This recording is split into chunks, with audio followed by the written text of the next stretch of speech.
welcome to Lakshmakka's Kitchen Flavors. Friends, welcome to Lakshmakka's Kitchen Flavours. అందరికీ సంక్రాంతి శుభాకాంక్షలు అండి. కనుమ నాడు మినుము తినాలి అని నానుడు ఉందండి. అందువల్ల మినప సున్నుండలు ఎలా చేసుకోవాలో నేను ఈ వీడియోలో చెప్తున్నానండి. చాలా బలవర్ధకమైన ఆహారం కూడా ఇది. నేను ఒక 1/2 కేజీ మినపగుళ్ళని తీసుకున్నానండి. ఒక బాండీలో కానీ పాన్లో కానీ వేసి సన్నని మంట మీద ఎర్రగా ఫ్రై అయ్యే వరకు మనం కలుపుకుంటూ ఉండాలండి. అంటే రంగు మారి గోల్డెన్ బ్రౌన్ కలర్ రావాలి.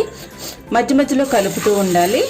నెక్స్ట్ అలాగే మినపప్పు అయినా తీసుకోవచ్చు, పొట్టు మినపప్పు అయినా మనం తీసుకోవచ్చు అండి. దీనికి ఇలాగా గోల్డెన్ బ్రౌన్ కలర్కి మారాలండి. మినప సున్నుండలు తినేటప్పుడు పంటికి అంటుకుంటూ ఉంటుంది.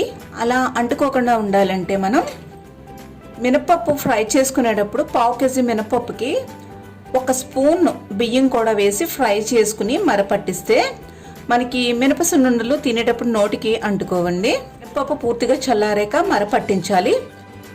ఇప్పుడు ఈ మినప్పిండిలో మనం షుగర్ పౌడర్ చేసుకుని కలుపుకోవాలండి. కొంతమంది బెల్లంతో కూడా చేసుకుంటారు, అలాగైనా చేసుకోవచ్చు.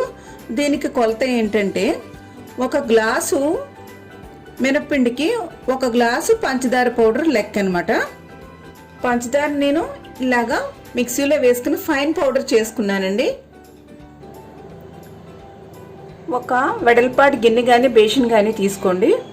1 గ్లాసు మినప్పిండిని ఇందులో వేస్తున్నాను. అదే గ్లాస్తో పంచదార పౌడర్ని కూడా ఇందులో వేస్తున్నాను.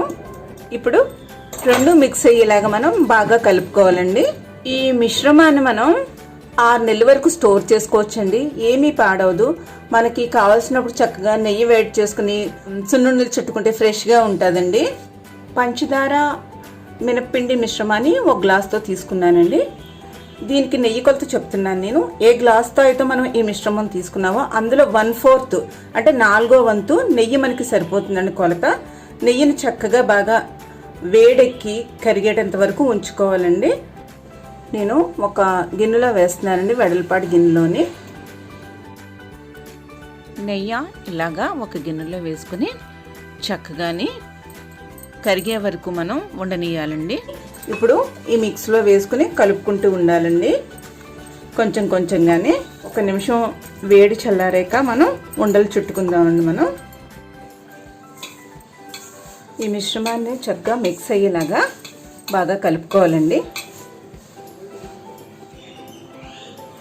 దీన్ని ఇప్పుడు మనం ఉండలు చుట్టుకుందామండి. మనం